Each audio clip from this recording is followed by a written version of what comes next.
Assalamualaikum warahmatullahi wabarakatuh. Salam sejahtera bagi kita semua.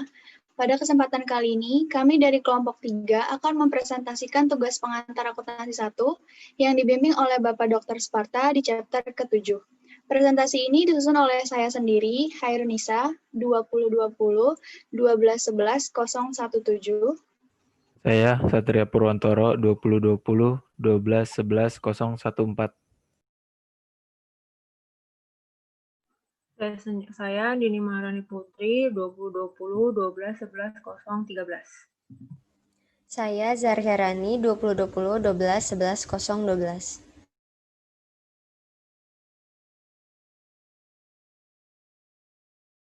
Di chapter ke-7 kali ini, yang berjudul Fraud, Internal Control, and Cash. Yang pertama itu ada Fraud and Internal Control, yang kedua ada Cash Control, yang ketiga ada Control Feature of Bank Account, yang keempat ada Reporting Cash.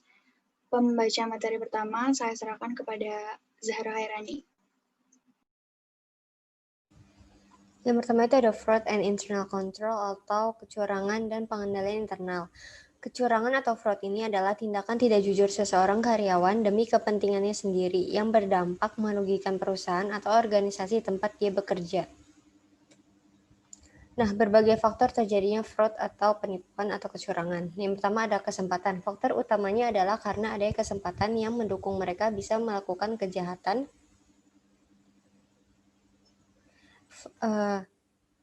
fraud itu. Nah, kesempatan untuk melakukan tindakan ini bisa terjadi kapan saja dan oleh siapa saja. Lalu yang kedua ada tindakan hukum yang lemah. Hukum yang lemah juga mampu membuat seseorang menyalahgunakan kedudukannya untuk melakukan berbagai tindakan kriminal seperti fraud. Dan beberapa individu akan mulai menyepelekan sanksi hukum yang berlaku di sana. Lalu yang ketiga adanya sifat buruk. Fraud yang bisa terjadi karena ada individu yang memiliki sifat buruk seperti tamak dan lain-lain. Sifat yang buruk ini juga bisa membuat seseorang mencari kesempatan ataupun peluang dalam melakukan tindakan kriminal atau tindakan yang menyimpang lainnya. Lalu yang terakhir ada himpitan ekonomi. Kebutuhan manusia yang sangat mendesak juga bisa mendorong seseorang dalam melakukan tindakan fraud. Beban tekanan hidup yang berat akan merubah seseorang untuk mengambil keputusan yang menguntungkan dirinya sendiri dan tidak memikirkan bahwa ada pihak lain yang merugi karena tindakannya.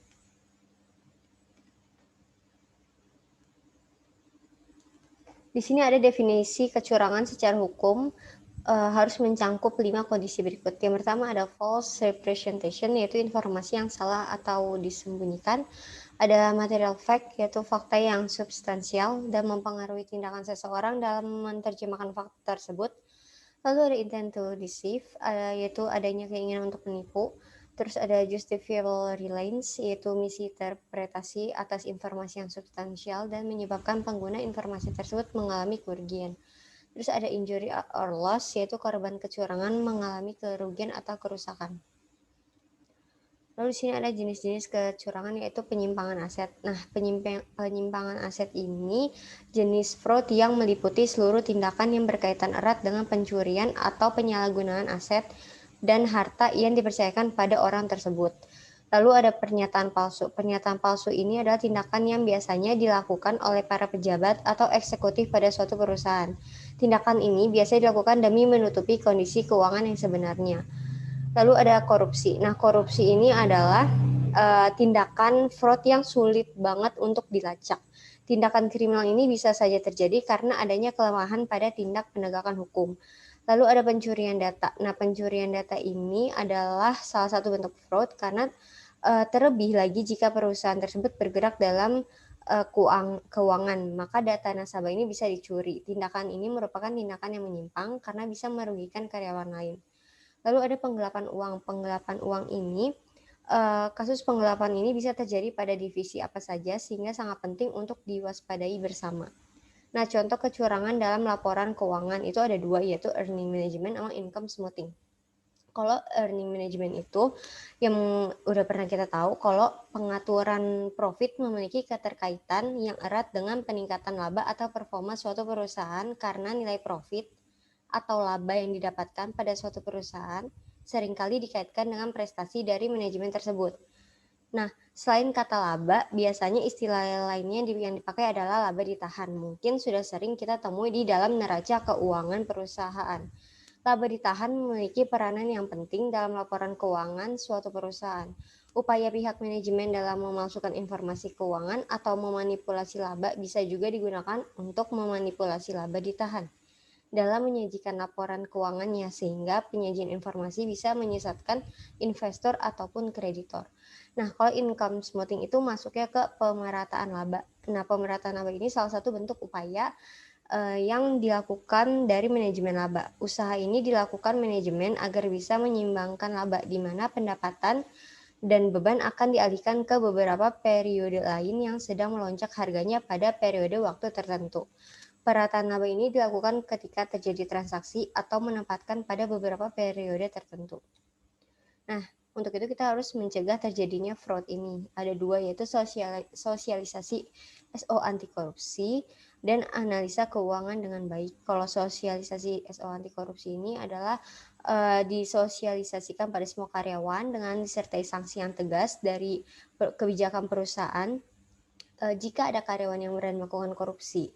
Hukuman ini harus dilakukan tanpa pandang bulu, baik itu pelanggar hukum maupun pelaku korupsi itu sendiri. Dengan begitu diharapkan tindakan korupsi akan bisa diminimalisir atau tidak ada lagi di dalam perusahaan. Sanksi untuk pelaku tindak korupsi ini sebaiknya tidak berhenti hanya pemecatan saja, namun harus dibawa hingga ranah hukum. Dengan begitu akan memberikan pelajaran yang berkesan para karyawan agar tidak melakukan tindakan fraud ini. Lalu yang analisa keuangan dengan baik, yaitu dengan menganalisa keuangan dengan baik sehingga kesempatan ataupun peluang karyawan dalam melakukan tindakan fraud bisa berkurang. Tindakan ini penting untuk dilakukan sebagai bentuk antisipasi sehingga bisa meminimalisir tindakan fraud. Nah, lalu ada pengendalian internal atau internal control. Sistem pengendalian internal meliputi kebijakan, praktek, dan prosedur organisasi dengan 4 tujuan umum.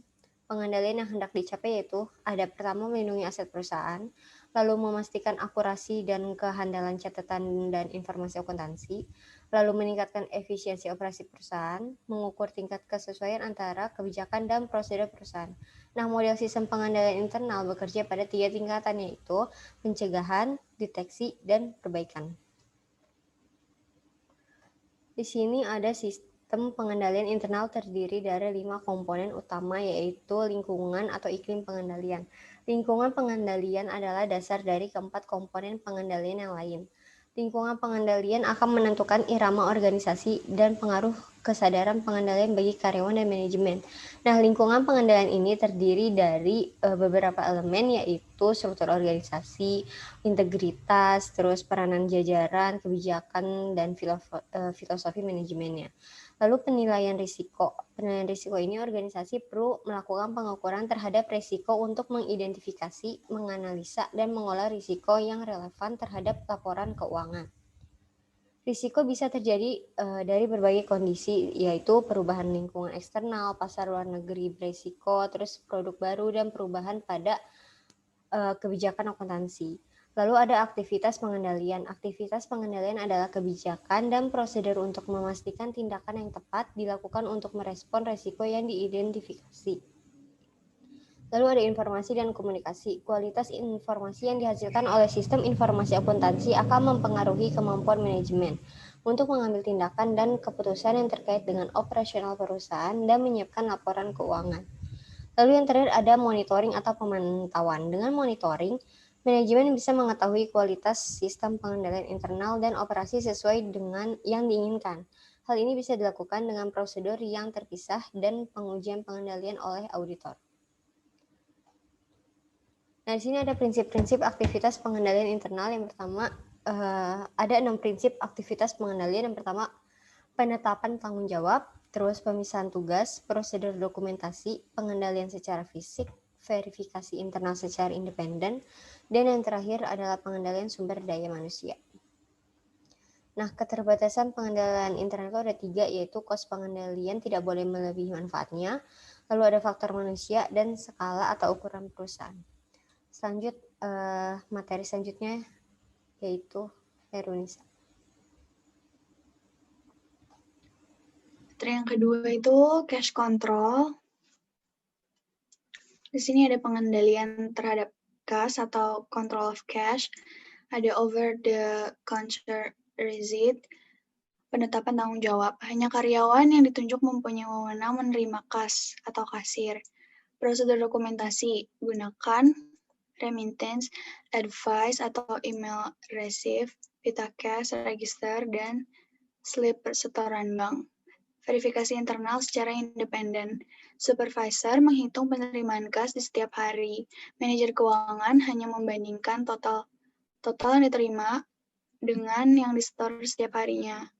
Yang selanjutnya ada pemisahan tugas. Penerimaan kas, pencatatan, dan penyimpanannya harus dilakukan oleh orang-orang yang berbeda.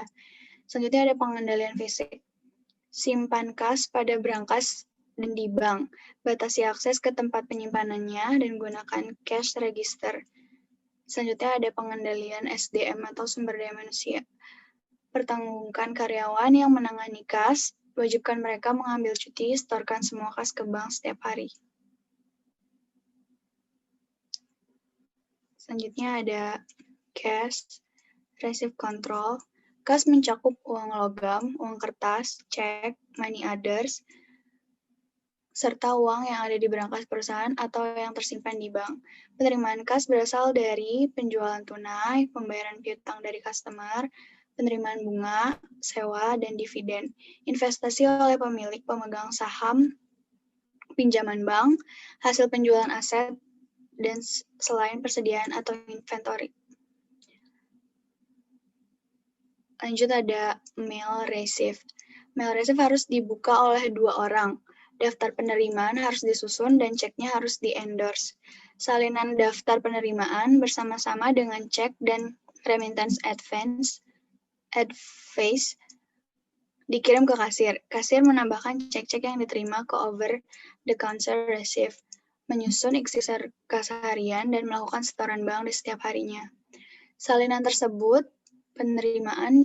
daftar penerimaan juga dikirim ke manajer keuangan, treasurer, untuk dibandingkan dengan total yang tercantum dalam ikhtisar kas harian. Lanjut, ada pengendalian dengan voucher system atau voucher system control. Voucher system atau jejaring persetujuan oleh orang-orang yang berwenang untuk memastikan semua pengeluaran dengan menggunakan cek dilaksanakan sebagaimana semestinya. Voucher adalah formulir autorisasi yang harus disiapkan untuk tiap-tiap pengeluaran. Selanjutnya, pengendalian dana kas kecil atau petty cash fund controls.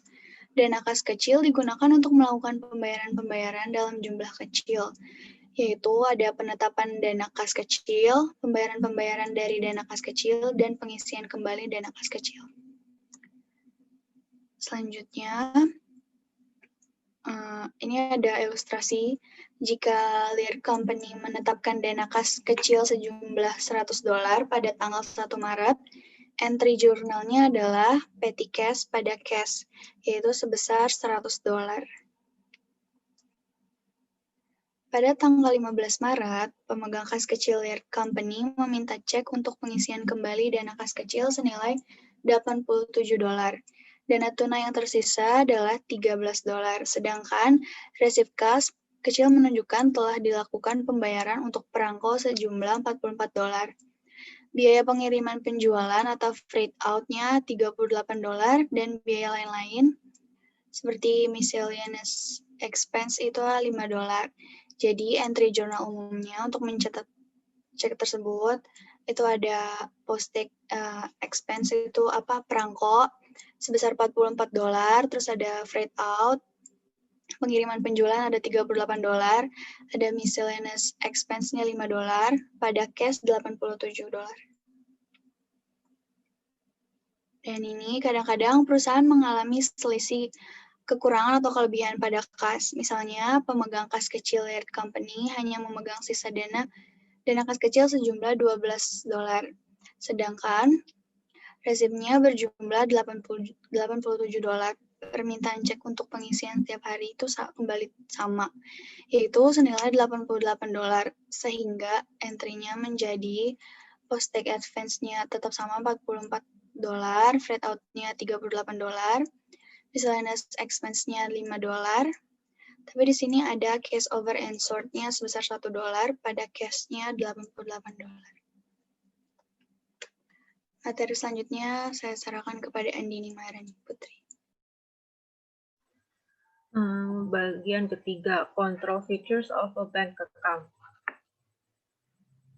Fitur kontrol dalam rekening bank itu berkontribusi pada kontrol internal yang baik atas uang untuk meminimalkan jumlah mata uang di tangan, untuk membuat catatan ganda transaksi, dan melakukan rekonsiliasi bank. Banyak perusahaan yang memiliki lebih dari satu akun bank agar lebih efisien dan mudah untuk dikontrol.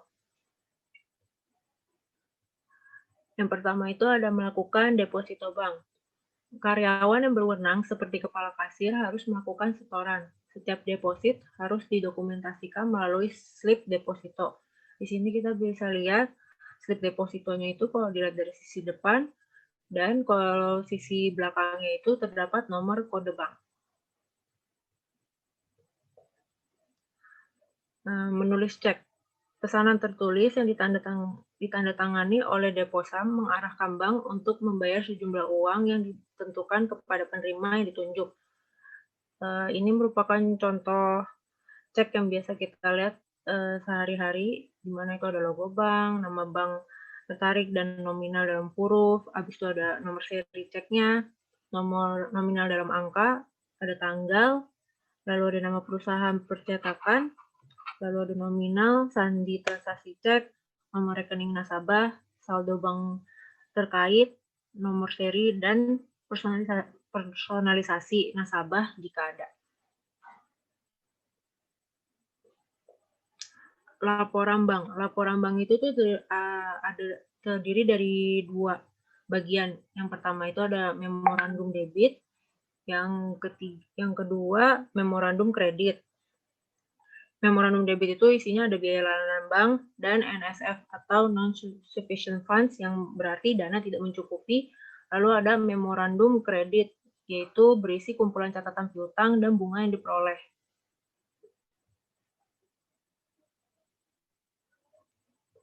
Merekonsiliasi rekening bank. Rekonsiliasi bank adalah suatu prosedur pengendalian terhadap kas di bank dengan membandingkan catatan kas perusahaan secara periodik. Bank mengirimkan laporan berupa cash statement yang berisi semua transaksi penyetoran selama periode tertentu. Item yang direkonsiliasi itu ada simpanan atau setoran dalam proses, lalu cek dalam peredaran, memoranda bank, dan error. Tujuan rekonsiliasi rekening bank. Yang pertama itu untuk mengecek terhadap ketelitian pencatatan yang ada di dalam rekening kas dan bank yang belum tercatat. Yang kedua, memeriksa selisih kurs jika terjadi suatu transaksi yang menggunakan valuta asing. Yang ketiga, memeriksa apakah terjadi kesalahan pencatatan yang dilakukan oleh karyawan, misalkan seperti kesalahan menambah, membagi, mengurangi, mengkali, atau menjumlah suatu transaksi. Lalu terakhir, memvalidasi atau memastikan kebenaran dari informasi klien atas transaksi yang terjadi.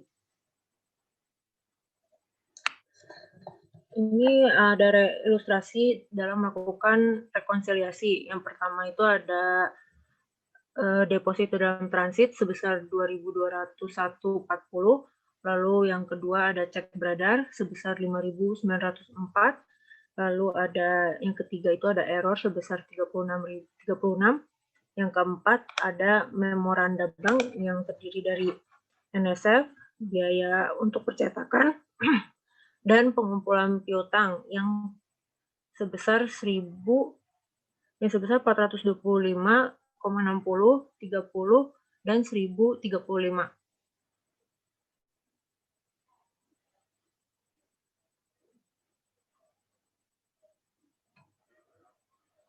Nah, kalau untuk menyiapkan rekonsiliasi banknya, maka saldo kas per laporannya itu sebesar 15.907 dan saldo kas per bukunya itu menjadi 11.589.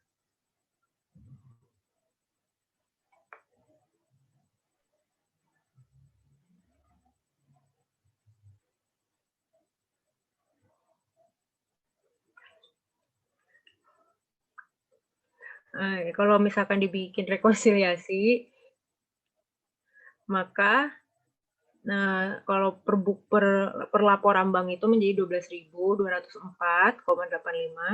Kalau menurut per buku, maka akan menjadi 12.204,85.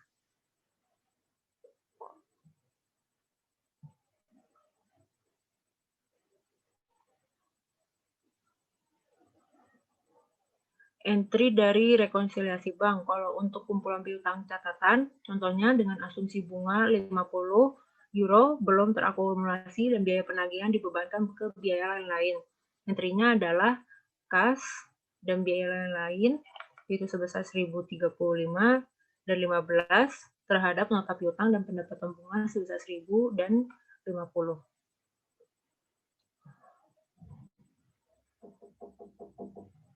Kalau untuk kesalahan bank, maka contohnya jurnal pencairan uang tunai menunjukkan bahwa cek nomor 443 adalah pembayaran pada akun kepada Andrea Company pemasok. Entry yang dikoreksi adalah yaitu kas terhadap utang sebesar 36.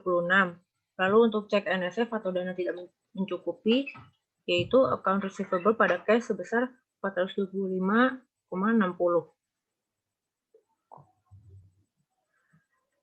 Untuk biaya layanan bank, maka entry-nya itu biaya lain-lain terhadap kas sebesar 30. Maka jika dimasukkan ke dalam buku besar, itu karena ada ayat jurnal penyesuaiannya, itu ditulis semua, lalu ditulis saldo akhirnya sebesar 12.204,85.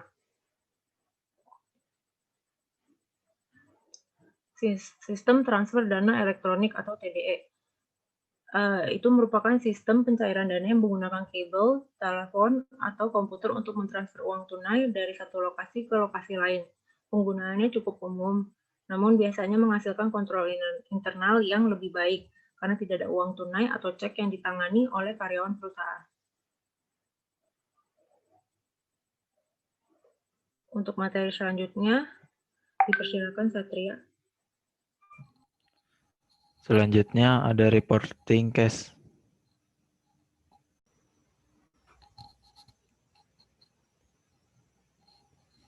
Selanjutnya, reporting cash. Laporan arus kas menunjukkan sumber dan penggunaan kas selama periode waktu tertentu. Laporan arus kas diperkenankan pada bab 1 dan akan dibahas lebih rinci pada bab 14. Pada bagian ini kita membahas beberapa poin penting mengenai penyajian kas dalam laporan posisi keuangan. Ketika disajikan dalam laporan posisi keuangan, kas di tangan, kas di bank, dan kas kecil sering digabungkan dan dilaporkan hanya sebagai kas. Karena merupakan aset paling liquid yang dimiliki oleh perusahaan, kas umumnya dicatatkan terakhir pada bagian aset lancar pada laporan posisi keuangan. Setara kas. Banyak perusahaan menggunakan sebutan kas dan setara kas dalam melaporkan kas. Lihat ilustrasi 7.14 sebagai contoh. Setara kas adalah investasi jangka pendek yang sangat liquid yang keduanya, 1. mudah diubah menjadi uang tunai dalam jumlah yang diketahui, dan kedua, begitu mendekati masa jatuh tempo sehingga nilai pasarnya relatif tidak sensitif terhadap perubahan tingkat suhu bunga. Yaitu umumnya hanya investasi dengan jangka waktu awal 3 bulan atau kurang yang memenuhi syarat dalam definisi ini.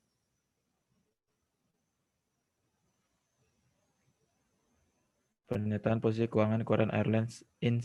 sebagai dalam jutaan. Aktiva. Aset lancar, investasi jangka panjang, pendek kas, dan setara kas. Dunia nyata. Pernyataan posisi keuangan Korean Airlines Inc. sebagai dalam jutaan. Aktiva, aset lancar, investasi jangka pendek kas, dan setara kas. Contoh setara kas adalah tagihan treasury, surat berharga, catatan perusahaan jangka pendek, dan dana pasar uang. Semua biasanya dibeli dengan uang tunai yang melebihi menengahi kebutuhan atau lihat catatan etika. Terkadang perusahaan memiliki saldo negatif bersih di rekening banknya. Dalam hal ini, perusahaan harus melaporkan saldo negatif antara kewajiban lancar. Misalnya, produsen peralatan pertanian AG Chem AS melaporkan cek beredar dalam saldo kas FSU sebesar $2.145 di antara kewajibannya saat ini.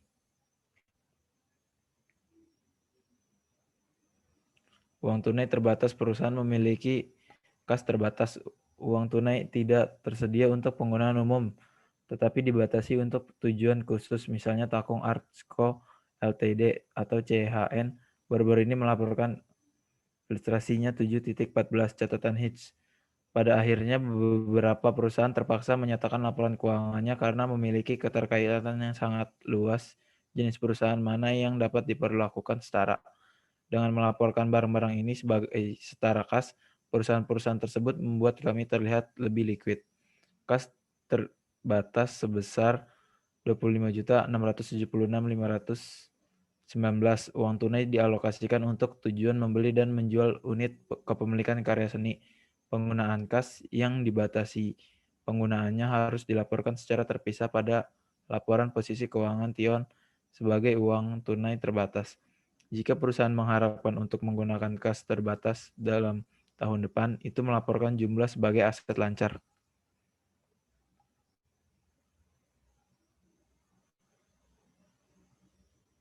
Selanjutnya pembahasan soal.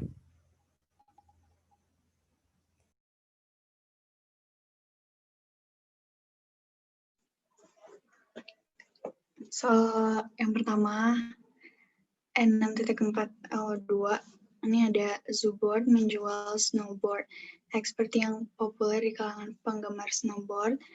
Informasi berikut berkaitan dengan pembelian papan salju Expert Zoo selama bulan September. Itu ada 121 snowboard Expert terjual. Zoo menggunakan sistem inventaris berkala. Yang pertama, menghitung persediaan akhir pada 30 September dan biaya barang yang dijual untuk menggunakan FIFO dan metode biaya rata-rata. Buktikan jumlah yang dialokasikan untuk biaya barang yang dijual dengan setiap metode. Yang B, untuk FIFO dan biaya rata-rata, hitung jumlah persediaan akhir dan biaya barang apa aja yang dijual. Apa yang Anda perhatikan tentang jawaban yang Anda temukan untuk setiap metodenya?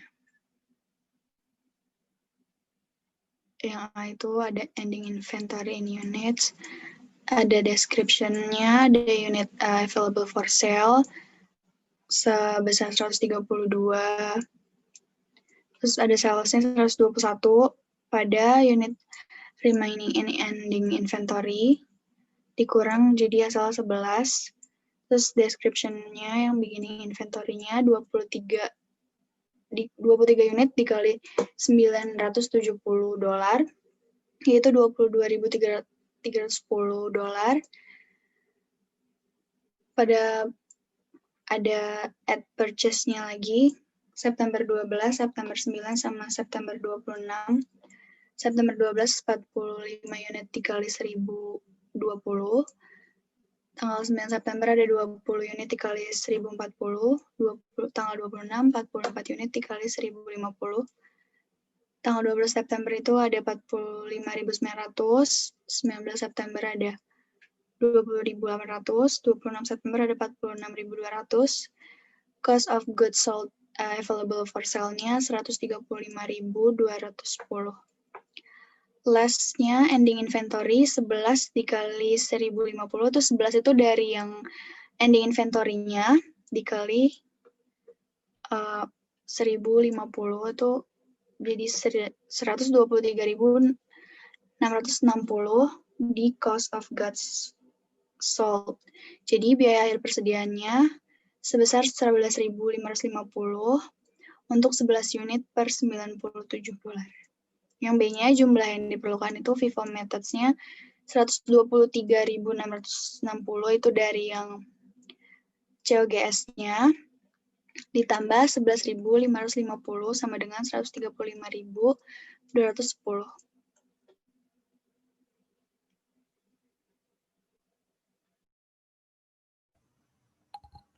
Selanjutnya soal E6.10. 1. Bambruk Hardware melaporkan biaya barang yang dijual sebagai berikut. beginning inventory pada tahun 2019 20.000, pada tahun 2020 30.000. Cost of goods purchased pada tahun 2019 150.000, tahun 2020 175.000. Lalu ada cost of goods available for sale tahun 2019 170, tahun 2020 205. Lalu ada ending inventory tahun 2019 ada 30.000, tahun 2020 ada 35.000. Lalu yang terakhir ada cost of goods sold tahun 2019 140.000, tahun 2020 170.000. Bambruk membuat dua kesalahan. Yang pertama, inventaris akhir 2019 dilebihkan 2.000, dan yang kedua, inventaris akhir 2020 kekurangan 6.000. Petunjuk: menghitung biaya barang yang benar yang dijual untuk setiap tahun.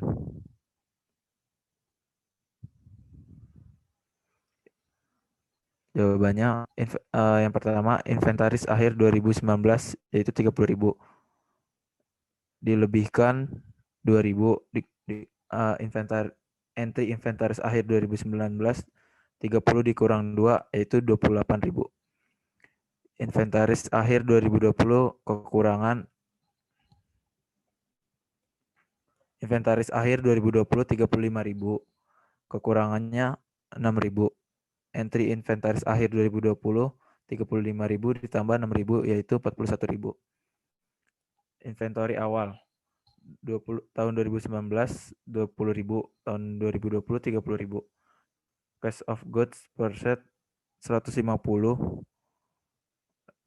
pada tahun 2019 150.000 dan tahun 2020 175.000. Cost of goods available for sale tahun 2019 170.000, tahun 2020 205.000. Lalu ada inventory akhir 28 pada tahun 2019 28.000, tahun 2020 41.000. Lalu yang terakhir ada cost of goods sold tahun 2019 142.000, tahun 2020 164.000.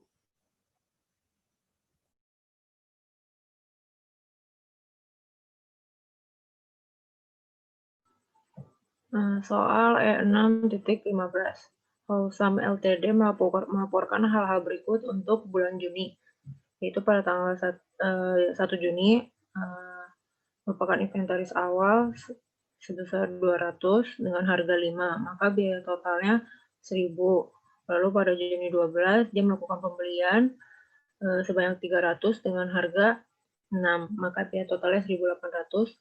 Lalu pada tanggal 23 dia melakukan pembelian lagi sebanyak 500 dengan harga 7, maka biaya totalnya 3.500. Pada tanggal 30 terdapat inventaris akhir sebesar 160. Instruksi: A. Hitung biaya persediaan akhir dan biaya barang yang dijual untuk 1 FIFO, dan 2. Biaya rata-rata bergerak menggunakan sistem perpetual. Asumsikan penjualan 400 unit terjadi pada 15 Juni dengan harga jual 8 euro dan penjualan 440 unit pada 27 Juni untuk 9 euro. Lalu yang B, mengapa biaya unit rata-rata bukan 6 euro?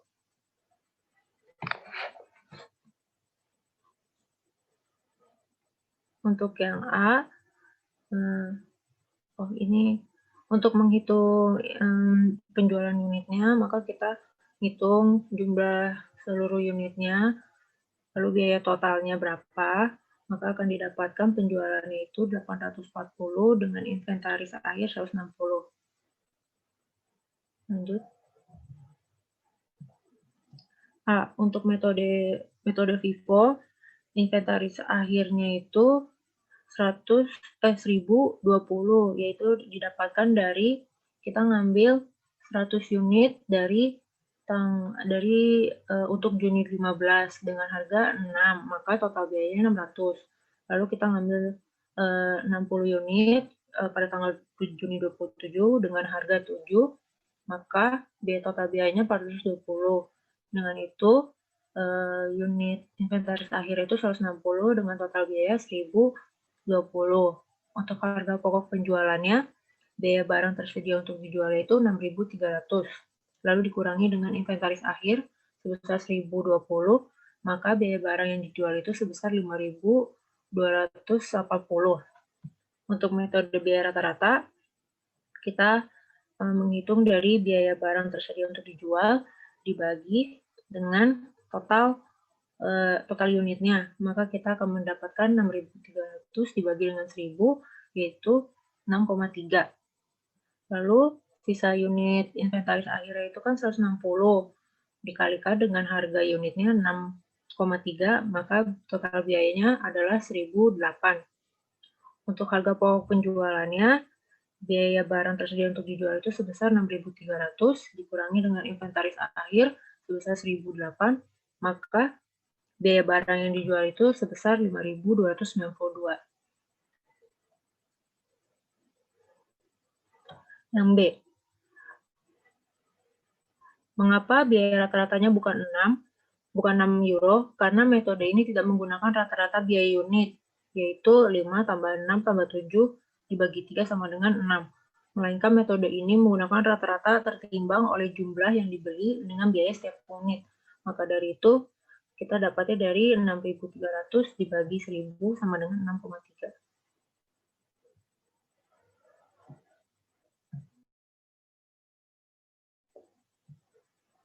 Untuk soal P6.3,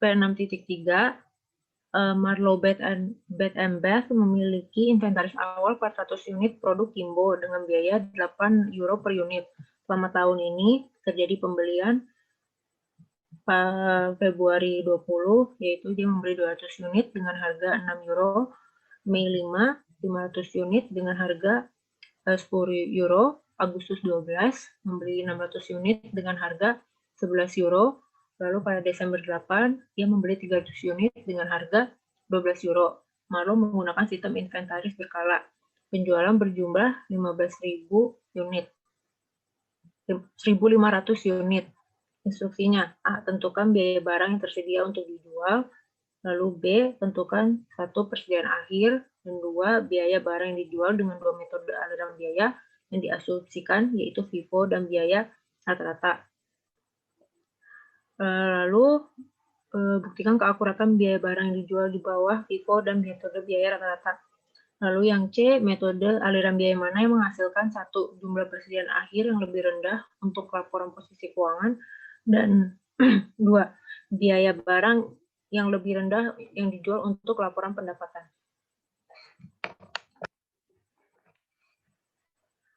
Untuk menjawab yang A, untuk mengetahui unit inventaris akhir, yaitu kita harus menjumlahkan seluruh unit yang telah dibeli dan inventaris awalnya, yaitu sebesar 2.000. Namun setiap tanggal itu unitnya harganya berbeda, sehingga pada Januari 1 biaya totalnya itu 3.200, Februari 20 itu 1.800, Mei 5 itu 5.000, Agustus 12 itu 6.600, lalu pada Desember 8 3.600. Dengan itu kita akan mendapatkan total biayanya sebesar 20.200.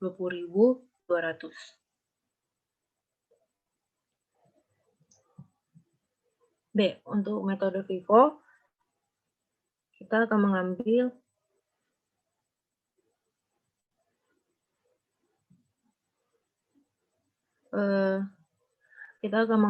sekitar 300 unit untuk di Desember 8 itu kita ngambil 300 unit. Lalu untuk ini maka kan totalnya itu 50 unitnya. Total biayanya 3.600 pada Desember 8, lalu ada 2.200, maka inventaris akhirnya itu sebesar 5.800. Untuk harga pokok penjualan sendiri, itu ada biaya barang tersedia untuk dijual sebesar 20.200, lalu dikurangi dengan inventaris akhir sebesar 5.800, lalu biaya barang yang dijual sebesar 14.400. Untuk inventaris akhirnya itu harganya 10,1. Nah, di sini tuh unitnya itu tuh sisanya 500, maka 500 dikali dengan 10.000, 10,1, maka total biaya untuk inventaris akhir itu 5.050.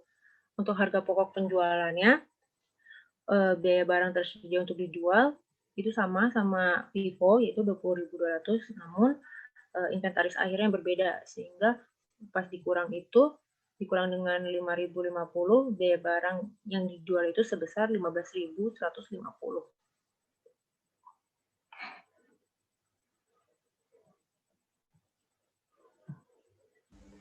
C. Dengan tabel di atas, maka dapat diketahui bahwa 1. Jumlah persediaan akhir yang lebih rendah untuk laporan posisi keuangan berada di metode biaya rata-rata dengan inventaris akhir 5.050 euro. Sedangkan biaya barang yang lebih rendah untuk dijual untuk laporan pendapatan berada di metode FIFO sebesar 14.400 euro.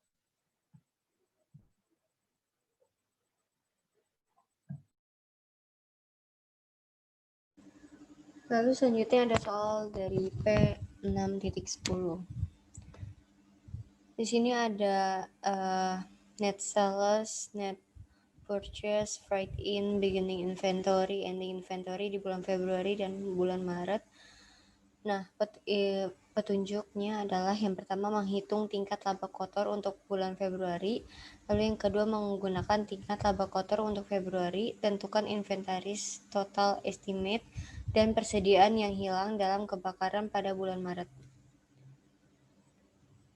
Jawabannya yang A pertama, net sales-nya diketahui di sini adalah 300.000. Terus dikurangi oleh estimate gross profit-nya. Gross profit-nya kita dapat dari soal yaitu Lisbon Pottery loss 70%. Berarti 70% dikali 300.000 dari net sales-nya, yaitu mendapatkan 210.000. Lalu 300.000 dikurangi 210.000 didapat estimate COGS-nya yaitu sebesar 90.000. Lalu yang B-nya kita memasukkan beginning inventory-nya. Di sini yang A diminta untuk tingkat laba kotor dalam persentase. Nah, 90.000-nya ini kita membuat persentase, berarti 90.000 per 300.000 dari net sales dikali 100%, yang hasilnya 30%. Lalu jawaban yang B, kita memasukkan beginning inventory-nya sebesar 4.500, terus net purchase-nya 197.800. Lalu kita memasukkan cost of goods available for sale-nya, kita dapat dari penjumlahan dari beginning inventory dan net purchase yaitu sebesar 202.300. Lalu kita kurangi ama estimate COGS yang kita sudah dapat yaitu sebesar 90.000. Lalu kita mendapat estimate cost of ending inventory-nya sebesar 112.300.